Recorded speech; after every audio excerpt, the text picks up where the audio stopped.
Here follows an extract from my book Letters from the Broom Cupboard, available from Amazon. Dear reader, when not ensconced in a broom cupboard on location, I teach most evenings at home. When my children were very young, I'd only teach for a few hours each week from home, and the broom cupboard stage of my career was suspended for a considerable period of time. These few hours teaching meant that the kids' whole evening was dedicated dad time, with whatever madness that inferred. It usually meant that they went to Nan's for a slap-up dinner and more choice of dessert than they had fingers. If they didn't dine out, my husband would make camp upstairs and would read to the children all evening. This wasn't a pastime that was reserved for these evenings only, it was something that we did all of the time. David used to read to me when I was pregnant, and as soon as the children could listen to Mr. Men's stories, he'd read to them at any time of the day. As the children grew older, we'd all sit and listen together, and the level of complexity of the stories grew along with the children.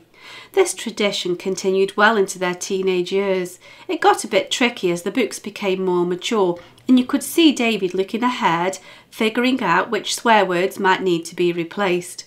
In the end, we found that the kids were guessing more elaborate versions than those in print, and so he just read what was in front of him. Sometimes we all got so gripped with the storyline that he was coerced into taking days of holiday from his business to finish reading the book.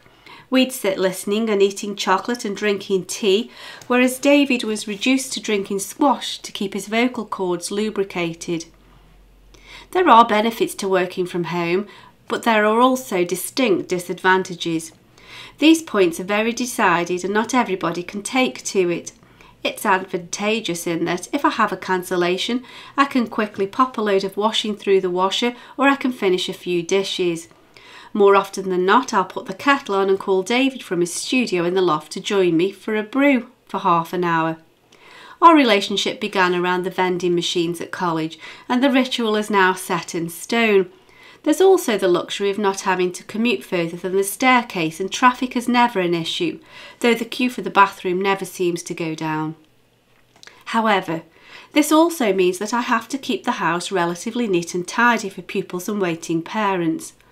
Not every music tutor finds this last prerequisite necessary. In fact, there seems to be an unwritten code of honour where a direct relationship between clutter and apparent musicality is assumed. It seems that teaching music amid a confusion of untidiness marks you out as being especially creative.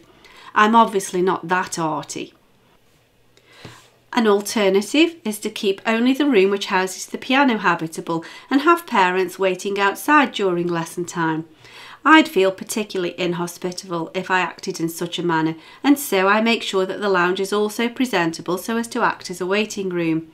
My family will also offer to make you a brew if they are around and available. Such openness does make you vulnerable, and at times I've felt that it might have knocked the professional edge off the service that I offer. But I've begun to see that this might not be such a bad thing. When a student begins taking music lessons, it's a brave undertaking.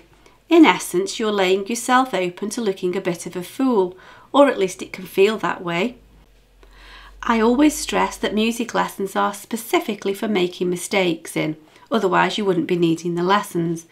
And music practice should sound messy as you chop the music into bits and try and retry sections. I can see now that having the echoes of family life going on in the background naturalises the situation to a degree. I taught Timothy for about 4 years, until the time came for him to leave to go away to university. On his last lesson he told me that he felt like he was part of the family and that he was leaving home twice over. I did feel a lump in my throat and a tear in my eye when he told me that. However, there were times when story time with Dad would get a little out of hand, and the children were a shade too excitable.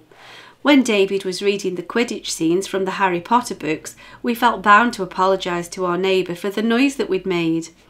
If I was teaching and such a ruckus was going on upstairs, I'd interject during the lessons to explain that my husband wasn't roasting the kids alive, but he was reading aloud to the children, and it must be getting to a particularly gripping part in the story.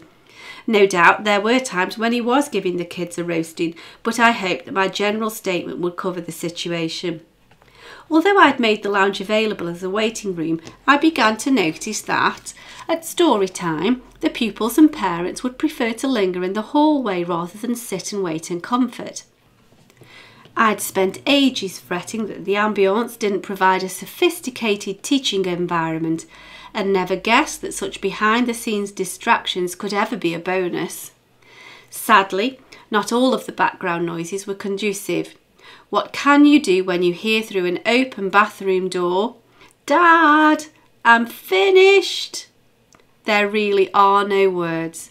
There can be no doubt concerning what the statement was about, as the call was soon followed by the flushing of a toilet. Even now the children are grown up, the situation isn't simple.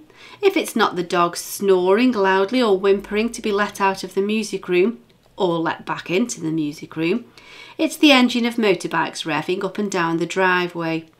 Even the hens create a distraction. They've obviously watched the animated movie Chicken Run innumerable times and have managed to either fly over a 6-foot fence or to dig under it. We do have a stone garden ornament of a cockerel named Rocky, and I hold him responsible. During a recent flute lesson, proceedings were interrupted by my husband gathering up our hens found wandering around the driveway next to the music room window and heading off into the main road. He decided to lift one up to peer through the window to demonstrate his hen catching ability. This type of behaviour is not conducive to a seamless flute performance. Gratefully yours. For the full collection of Letters from the Broom Cupboard, available from Amazon in paperback or as an ebook, follow the links in the cards in the description box or find details on my website at sharonbill.com. Thanks for listening.